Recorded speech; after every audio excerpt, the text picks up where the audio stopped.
Des chants médiévaux a cappella pour une plongée dans le passé, il y a 1000 ans de cela.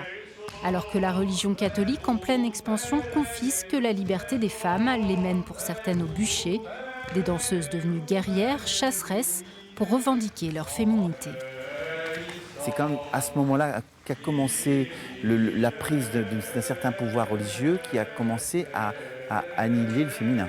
C'est juste cette période charnière, parce qu'il y a eu, avant il y avait, plutôt les païens, il y avait les déesses, il y avait les prêtresses, et après petit à petit ça a changé. Il y a eu une espèce de passage comme ça, et on essaie de travailler, mais on ne l'illustre pas. C'est-à-dire on essaie de voir comment on peut le faire sentir. Donc là je vais bouger. Hop, tac, nous on bouge plus tous les... C'est l'une des rares créations des deux chorégraphes faisant intervenir du chant. L'ensemble limousin Béatus, mis à contribution y compris pour la danse, sur une partition inspirée de l'école de Notre-Dame qui a marqué le début de la polyphonie et l'apparition du rythme. Aux alentours du XIIe, XIIIe siècle, s'installe dans la musique, alors d'abord dans la musique religieuse, puis dans la musique profane, le rythme mesuré, qui est très simple.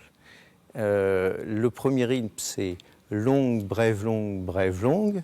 Le deuxième rythme, brève, longue, brève, longue, brève, longue. Et à partir de cette structure, relativement simple, c'est l'histoire de toute la musique occidentale qui s'est mise en place.